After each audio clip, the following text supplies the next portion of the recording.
السلام عليكم واهلا بيكم في Let's Have Fun مع مروة. متنسوش تعملوا سبسكرايب للقناة، ولو عجبكم الفيديو دوسوا لايك وجهزوا ورقكم قلمكم وكمان ألوانكم، ويلا بينا نبدأ رسم. النهاردة ان شاء الله هنرسم عصفورة، وكمان هحكي لكم حكايتها وقت التلوين، وهنبدأ بالمنقار بتاعها، وبعدين حرف سي باصص لتحت ديت الراس كده جزء منها، ونكمل بقوس تاني من تحت المنقار. شوفوا انا سبت مكان للجسم، ما تنسوش الحتة ديت. هعمل لها رشتين كده صغنطتين من فوق زي عرف الديك. برافو يا تسنيم انتي ونور. العيون عبارة عن دايرة كبيرة وجواها دايرتين صغيرين. هايل يا ندى انتي وكارما، انا رسمة الرسمة ديت عشانكم. رسمت الرموش والحاجب والخد بتاع العصفورة، ودلوقتي هعمل الجناح بتاعها كأني بعمل شكل بيضاوي، بس مش هقفله غير بشكل حلزوني. شوفوا ازاي كأن الشعر بتاعها او الريش بتاعها مبروم كده من تحت. خلاص طيب يلا بقى نقسم الجناح دوت بخطوط كده معوجة شوية. برافو هايل يا حازم انت وحمزة، برافو يا حياء. وهعمل قوس كبير، دي البطن بتاعت العصفورة او الجسم بتاعها. دلوقتي انا هعمل الديل بتاع العصفورة، بس ما عنديش مكان، انتوا ممكن تطولوه اكتر من كده. اتفقنا؟ طيب يلا بينا بقى نعمل شوية ريش كده من جوه، عبارة عن أقواس أو شكل حلزوني صغنطط، ونعمل بعدها الرجلين. فاكرين رجلين الكتكوت؟ اهي زيها بالظبط.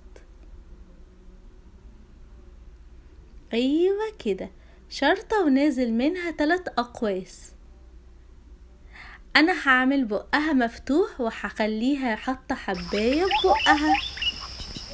ويلا بينا نرسم الخلفية. انا هعمل العصفورة بتاعتي واقفة على غصن شجرة.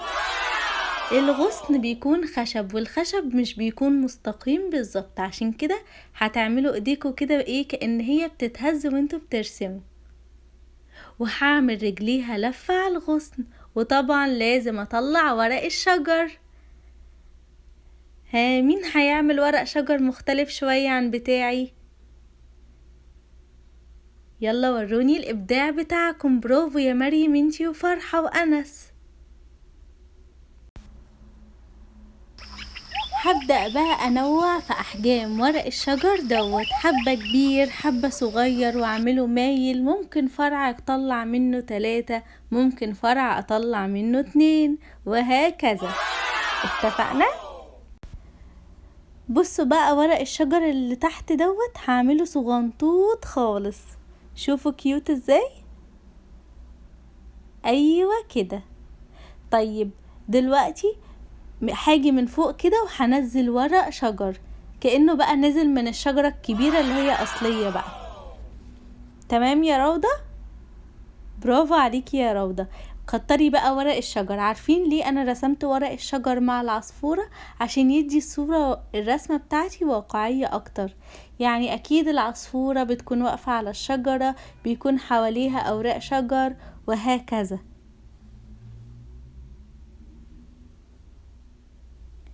طيب وبعدين؟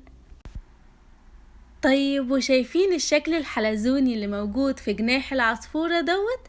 هحاول اكرره بين الشجر اللي فوق كأنه طالع منه كده. تمام؟ بصوا انا هعملها كبيرة كده على اليمين عشان تبلكوا اكتر.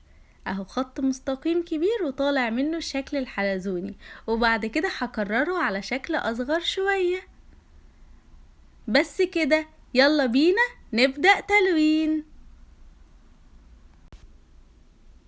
انا اخترت اللون البني عشان الون بيه عيون العصفورة، واخترت اللون الاورنج والموف عشان الون جسمها.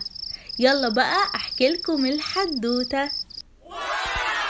كان يا مكان في سالف العصر والزمان، كان النبي صلى الله عليه وسلم هو وأصحابه مسافرين رحلة طويلة. وعشان زي ما انتوا عارفين ان الجو في الصحراء بيكون حر جدا جدا جدا، فلما لقوا مكان فيه ظل وشجر راحوا يرتاحوا فيه ويريحوا الأحصنة والجمال اللي معاهم. وبعد ما فات وقت وكلهم قاعدين مرتاحين، جه طائر يرفرف جامد جدا فوق الرسول. فالرسول بص عليه كده وقال لأصحابه: من فجع هذه؟ مين اللي خضها؟ مين اللي عمل حاجة تضايقها؟ الرسول من رحمته الطائر كمان بيشتكيله، ومن رحمته قرر ان هو يساعده. وعشان كده جه واحد من الصحابة قال ان هو اخد البيض بتاعها. فالرسول عليه الصلاة والسلام قال له: ردوا لها، يعني رد البيض بتاعها ليها. وقال له كمان رحمة بيها، ان التصرف اللي انت هتعمله دوت هيكون رحمة بيها وبحزنها، عشان هي زعلانة ان انت اخدت البيض بتاعها.